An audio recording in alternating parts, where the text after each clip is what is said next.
BSRP, Langkob nga Hisgutanan. Ang Kristohanong kinabuhi.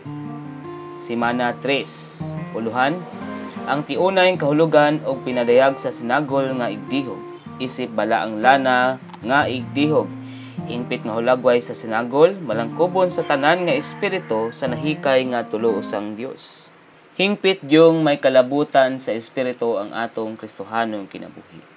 Gawas sa espiritu, walay Kristohanong kinabuhi. Ningon ang Juan 4:24 nga ang Dios espiritu. Kung dili ta masayod sa espiritu, matapos na ang atong relasyon sa Dios. Sa matapos na ang atong relasyon sa Dios, matapos na sab ang atong Kristohanong kinabuhi.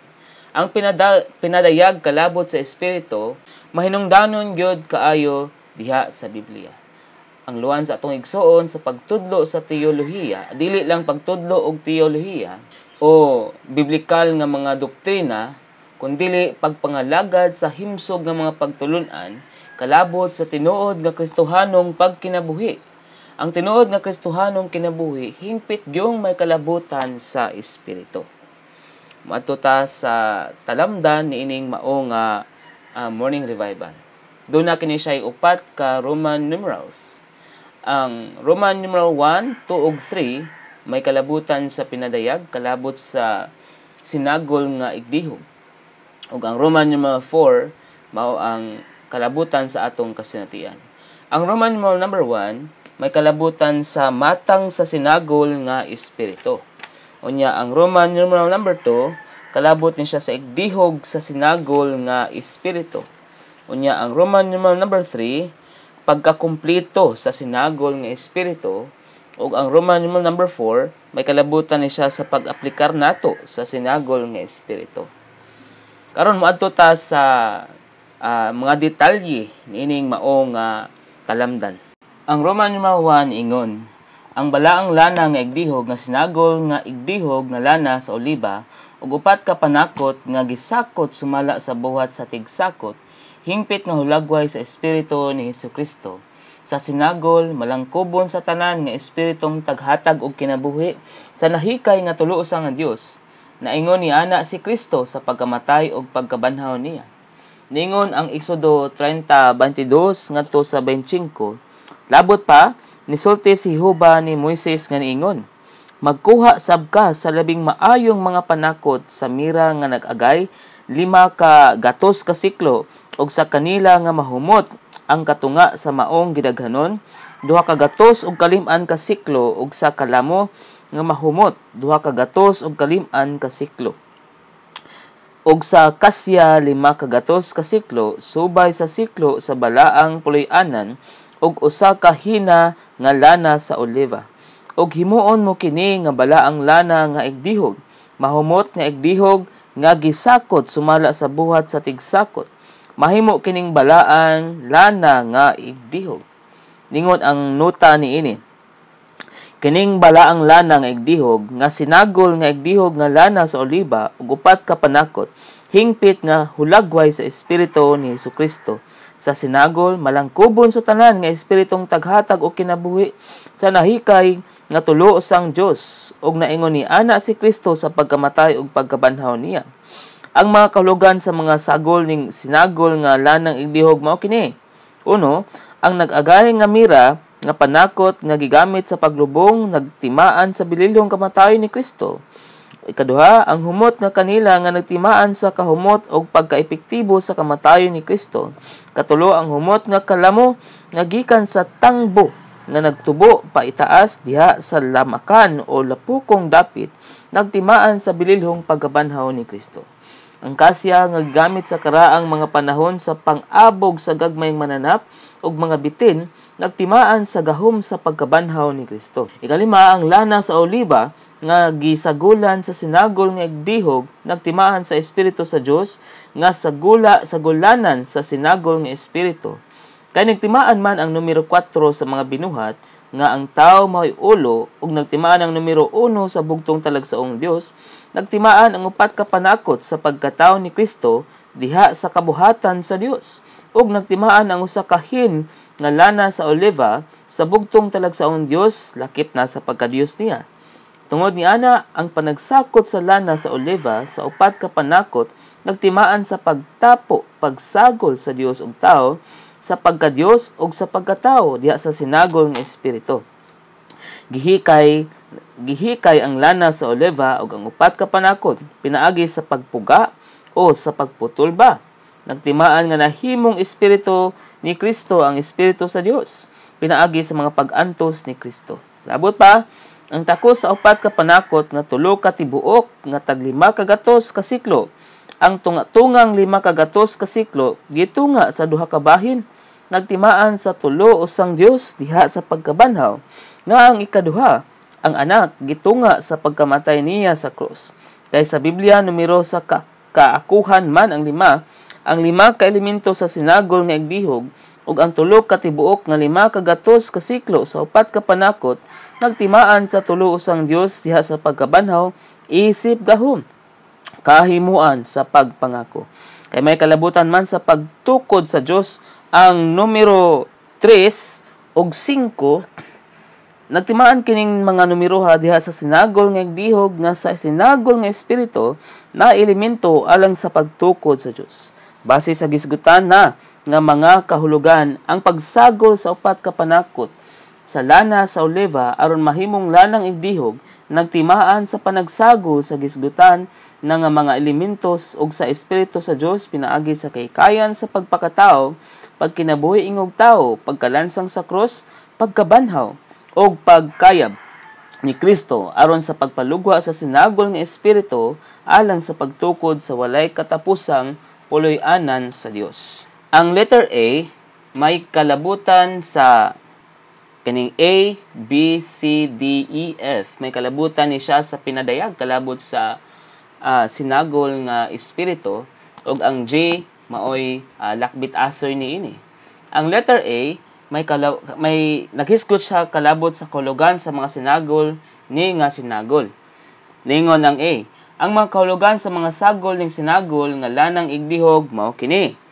Ang 1, 2, 3, 4 ngadto sa 5 mao kini ang mga panakot sa para aron mahimo o mapalugwa ang lanang igdihog. Ningon ang 1, ang nag-agay nga mira nga panakot nga gigamit sa paglubong nagtimaan sa bililhong kamatayon ni Kristo. Ang A ug B labi nga nagsaysay niini.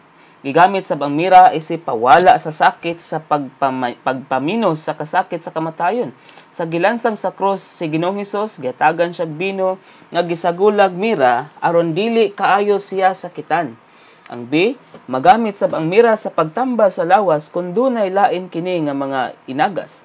Dagan kaayong laing inagas ang tawhanon natong kinabuhi. Apan makatambal ning problemaha ang kamatayon sa Ginoo didto sa krus. Ang 2, ningon, ang humot nga kanila nagtimaan sa kahumot o pagkaepektibo sa kamatayon ni Kristo. Nagsaysay niini ang duha ka mga punto ubos sa 2. Ikaresita ang kanila sa pagpalagsik sa maluyahong kasing-kasing. Kung i-aplikar nato ang kamatayon sa Ginoo diha sa espiritu sa pagkatao nato sa sulod, malagsik ang atong kasing-kasing aron magmalipayon ta diha sa Ginoo. 3. Ang humot nga kalamo nga gikan sa tangbo nga nagtubo paitaas diha sa lamakan o lapukong dapit nagtimaan sa bililhong pagkabanhaw ni Kristo. Unya ang 4, ang kasya nga gigamit sa karaang mga panahon nga pang-abog sa gagmayng mananap og mga bitin nagtimaan sa nag-abog nga gahom sa pagkabanhaw ni Kristo. Giabog sa kasya ang tanang daotang insekto, gilabi na ang karaang bitin, ang yawa. 5. Ang lana sa oliva nga sagulanan sa sinagol nga igdihog nagtimaan sa espiritu sa Dios nga sagulanan sa sinagol nga espiritu. Ang letter B may kalabutan ni siya sa panagsagol sa pagka-Diosnon o pagkatawhanon. Ningon ang letter B, kay nagtimaan man ang numero 4 sa mga binuhat nga ang tao maoy ulo ug nagtimaan ang numero 1 sa bugtong talagsaong Dios, nagtimaan ang upat ka panakot sa pagkatao ni Kristo diha sa kabuhatan sa Dios ug nagtimaan ang usa ka hin nga lana sa oliva sa bugtong talagsaong Dios, lakip na sa pagka-Dios niya Tungod niya na ang panagsakot sa lana sa oliva sa upat ka panakot tagtimaan sa pagtapo, pagsagol sa Dios og tao, sa pagka-Dios ug sa pagkatao diha sa sinagol nga espiritu. Ang letter C may kalabutan ni siya sa pinaagi siya sa pag-antos ni Kristo. Ang panagsagol sa pagka-Dios nun ug pagkatawhanon pinaagi sa pag-antos ni Kristo. Ningon ang C, gihikay ang lana sa oliva ug ang upat ka panakot pinaagi sa pagpuga o sa pagputol ba. Nagtimaan nga nahimong espiritu ni Kristo ang espiritu sa Dios pinaagi sa mga pag-antos ni Kristo. Unya, pinaa sa pagkamatay niya ngadto sa krus ang letter D. Labot pa ang takos sa upat ka panakot nga tulo ka tibuok nga tag 5 kagatos ka siklo. Ang tungang 5 kagatos ka siklo gitunga sa duha ka bahin. Nagtimaan sa tulosang Dios diha sa pagkabanhaw nga ang ikaduha ang anak gitunga sa pagkamatay niya sa krus. Ang letter E may kalabutan ni siya sa pagpangako sa tulo usang Dios. Ningon ang E kaysa Biblia numero sa kaakuhan man ang 5. Ang 5 ka elemento sa sinagol nga igbihog ug ang tulo ka tibok nga 5 kagatos sa siklo sa upat ka panakot nagtimaan sa tulo sa nga Dios diha sa pagkabanhaw, isip, gahom, kahimuan o sa pagpangako. Unya ang letter F may kalabutan ni siya sa elemento alang sa pagtukod sa Dios. Kay may kalabutan man sa pagtukod sa Dios ang mga numero 3 ug 5, nagtimaan kining mga numeroha diha sa sinagol nga igbihog nga sa sinagol nga espiritu na ay elemento alang sa pagtukod sa Dios. Unya sa kinini ang lakbit asoy niini sa letter G nga may kalabutan sa pagpalugwa sa sinagol nga espiritu alang sa pagtukod. Ingon ang J base sa gisgutan na nga mga kahulugan ang pagsagol sa upat ka panakot sa lana sa oliva aron mahimong lanang igbihog nagtimaan sa panagsagol sa gisgutan na nga mga elemento ug sa espiritu sa Dios pinaagi sa kahikayan sa pagpakatao, pagkinabuhi ingog tao, pagkalansang sa krus, pagkabanhaw ug pagkayab ni Kristo aron magpalugwa sa sinagol nga espiritu alang sa pagsukod sa walay katapusang puloy-anan sa Dios. Karon moadto ta sa Roman numeral 2. May kalabutan kini sa igdihog sa sinagol nga espiritu. Ang A naghisgot ni siya sa naghimo sa Dios ug sa tawo nga mausa. Unya ang B mao ang paglihok sa sinagol nga espiritu ug ang letter C ang tumong og tuyo sa balaang lanang igdihog. Roman numeral 2. Gigamit ang sinagol nga igdihog, ang balaang lana nga igdihog sa pagdihog sa tabernakulo ug sa tanang kahimanan niini sa halaran ug sa tanang galamito niini sa dulang ug sa tungtunganan niini ug sa mga saserdote aron mabalaan, maginahin, mangadto sa Dios kining tanang butanga alang sa Dios nung tuyo niya. Ningon ang Exodo 30 bersikulo 26 ngadto sa 30. Og dihugan mo niini ang tuldang tigumanan ug ang arka sa panghimatuod ug ang talad ug ang tanang galamito niini ug ang tangkawan ug ang galamito niini ug ang halaran sa insienso ug ang halaran sa halad nga sinunog ug ang tanang galamito niini ug ang dulang ug ang tungtunganan niini. Sa ingon ni ana, balaanon mo kini aron mahimo kining labing balaan, mabalaan og bisan unsang mo dapat niini. Og dihugan mo si Aaron ug ang iyang mga anak nga lalaki ug balaanon sila aron moalagad sila nako ingog mga saserdote. Ningingon ang A, nagtimaan kining igdihog sa tulosa nga Dios nga naghikay ug nahingpit pinaagi sa pagpakatao, pagkalansang sa cross ug pagbanhaw ni Kristo aron mahimong malangkubon sa tanan nga sinagol nga espiritu nga bundangat sa pinili ug tinubos nga katawhan niya ug magdihog nila sa iyang kaugalingon, magpausa sa iyang kaugalingon kanila og magpausa nila kaniya. Niingon ang Juan 20:22. Og sa nasulti na niya kini, niginhawa siya ngadto nila og niingon nila dawata ninyo ang espiritu. Albi nagingon kanang nagpagdihog nga paglihok sa sinagol nga espiritu sa sulod nato, nag-aplikar kanato og nagdugang sab sa tanang elemento sa nahikay og nahingpit nga tulo sa nga Dios nganhi sa pagkatao nato sa sulod aron motubo ang tao nato sa sulod diha sa Dios ng kinabuhi nga dunay Dios nung mga elemento ug masagol ta pag-usa sa Dios. Mao nang niingon ang Kolosas kapitulo 2 bersikulo 19, ug wala magpabilin sa ulo gikan kaniya ang tibok lawas nga madagayaon gyung gisangkapan ug gisumpay pag-usa pinaagi sa mga lutahan ug kaugatan nagtubo sa pagtubo sa Dios. Kini ang pagpalatay, pagpaambit sa Dios nung kinabuhi nga dunay Dios nung mga elemento aron masagol ta pag-usa sa Dios. Letter C, ingon siya, alang ra gyud sa pagdihog sa puloy-anan sa Dios ug sa kahupnganan sa mga saserdote or kahupungan sa mga saserdote ang balaang lana nga igdihog. Busa kadturang alang sa puloy-anan sa Dios ug sa pagkasaserdote ang makapahimulos sa sinagol malangkubon sa tanan nga espiritu. Adto ta sa Roman numeral 3. May kalabutan ang Roman numeral 3 sa pagkumpleto sa sinagol nga espiritu. Ang A naghisgot sa nakumpleto human sa pagkabanhaw ni Kristo. Unya tungod dinhi sa B, duna na siya Dios nung elemento ug tawhanong elemento.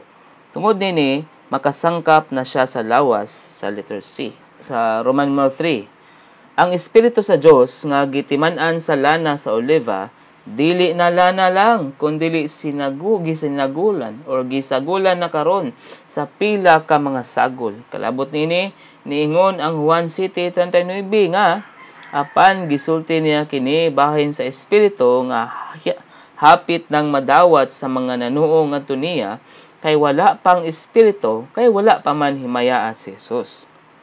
Ang A niingon nagpasabot kini nga sa wala pa himayaa ang Ginoo nga mao ang iyang pagkabanhaw, wala pang sinagol nga espiritu.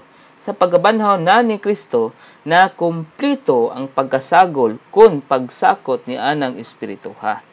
Ang biningon sa espiritu sa Dios pa ang espiritu, doon na siya Dios nung elemento. Sa nahimo na siyang espiritu ni Jesucristo, pinaagi sa pagpakatao, pagkalansang sa krus ug pagkabanhaw ni Kristo, naa nay Dios nun og tawhanong elemento ang espiritu nga naglakip na sa tanang pagkamao og realidad sa pagpakatao, pagkalansang sa krus ug pagkabanhaw ni Kristo. Ang siningon, kining malangkubon sa tanan nga sinagol nga espiritu nga gilugwayan sa balaang lana nga igdihog, mao ang madagayaong sangkap sa espiritu ni Jesucristo. Ang sangkap sa lawas ni Kristo nga pinaagi niini makakinabuhitan ni Kristo aron mapadako siya diha sa lawas, pinaagi sa lawas ug alang sa lawas. Mao nang niingon ang Pilipos 1:19 ngadto sa 21. Kay nahibalo ko nga musangpot unya kini sa pagkaluwas nako pinaagi sa inyong pagpangamuyo ug sa madagayaong sangkap sa espiritu ni Hesukristo. Sigon sa may kagon kong gipaabot o gilauman nga wala untay makapaulaw nako hinunuha uban sa tumang kaisog sa gihapon. Bisag karon mapadako si Kristo diha sa akong lawas. Pinaagi ba sa kinabuhi o pinaagi sa kamatayon?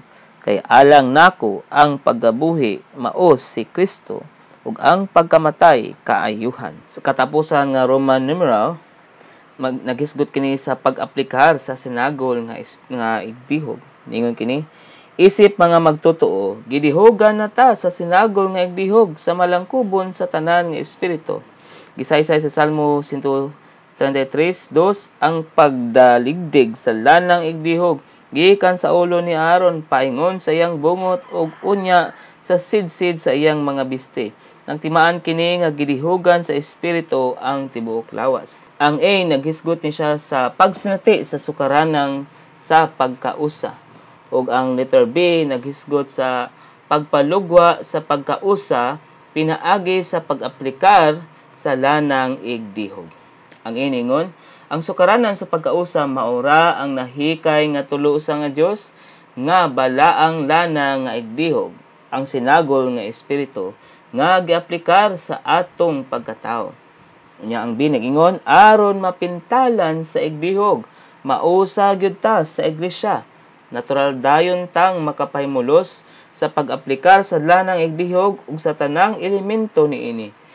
Pagkatahom gyud sa pagkausang napalugwa sa pag-aplikar ning igdihuga. Mao na ang niingon ang unang Juan 2:20-27. Og naa ninyo ang pagdihog gikan kaniya nga balaan og nahibalo mong tanan. 27. Og bahin ninyo ang pagdihog nga nadawat ninyo gikan niya, nagpabilin kaninyo og dili na mo tudloan pagtao, apan maingon nga nagtudlo ninyo ang iyang pagdihog kalabot sa tanang butang og tinuod og dili bakak, og ingon gyud sa gitudlo niini kaninyo magpabilin mo niya. Niingon ang nota niini sa 21. Nagikan kining pagkahibalua sa pagdihog sa espiritong nagpuyo sa sulod ug naghatag og kinabuhi. Kahibalo kini diha sa Dios nung kinabuhi ubos sa Dios nung kahayag. Sulod nung kahibalo nga nagikan sa gipanganak pag-usab nga espiritu nato nga gipuy-an sa sinagol nga espiritu. Dili kini kahibalo sa salabutan nga nilugwa tungod sa dayag nga pagdasig. Kini ang pagpuyo sa sulod sa espiritong malangkubon sa tanan, sinagol og naghatag og kinabuhi. Kalabot sa pagpuyo sa sulod sa Dios ng Trinidad, wala ta magkinahanglan nga tudluan pa sa uban. Tungod sa pagdihog sa malangkubon sa tanan, sinagol nga espiritu nga komposisyon sa Dios ng Trinidad, makaila og makapaymulusta sa Amahan, sa Anak ug sa Espiritu, ingon nga atong kinabuhi og sangkap sa kinabuhi. Dili kini dayag nga pagtudlo gamit ang mga pulong, kundi sulod nung pagtudlo pinaagi sa pagdihog tungod sa espirituhanong panimuot nato sa sulod. Gidugang ning pagtudlo pinaagi sa pagdihog ang Dios nung mga elemento sa Trinidad nga mao ang mga elemento sa nagdihog nga sinagol nga espiritu ngani sa atong sulod nung pagkatao. Sama ra kini sa balik-balik nga pagpintal og mga butang. Dili lang pagpakita sa kolor ang pintal, kundi tungod sa gipasapaw-sapaw nga pagpintal. Nadugang ang mga elemento sa pintal sa butang nga gipintalan. Sa ingon niini, gipalatay, gipatuhop o gidugang ang tuluo sa nga Dios sa tanang sulod ng bahin sa atong pagkatao, aron motubo ang atong tao sa sulod diha sa Dios nung kinabuhi uban sa Dios nung mga elemento. Sumala sa unod, nagpasabot ang tanang butang sa tanang butang kalabot sa persona ni Kristo nga may kalabutan sa Dios nung Trinidad. Nagamping nato ang pagtudlo sa pagdihog kalabot ning mga butanga aron makapabilin ta kaniya. Sa ato pa diha sa Anak og sa Amahan. Ang pagdihog sa sulod nato sa sinagol nga espiritu, mga komposisyon sa tulo sa nga Dios nga tinuod, realidad man dili baka mapamatud-an kini sa aktual nga og praktikal nga kasantian nato sa Kristohanong kinabuhi nato. Nagpasabot ang Gregong pulong og magpundo, busa magpabilin og mupuyo. Ang pagpabilin diha niya, magpabilin man diha sa Anak og sa Amahan. Pagpabilin o pagpuyo kini diha sa Ginoo. Pagpabilin sab kini diha sa pakigambitay sa Dios nung kinabuhi o paggawi diha sa Dios nung kahayag. Sa ato pa, pagpabilin diha sa Dios nung kahayag. Batasanon gyud nato kining pagpabilina sumala sa pagtudlo sa malangkubon sa tanan nga pagdihog aron mamintinar ang pagkigambitay nato sa Dios. Amen.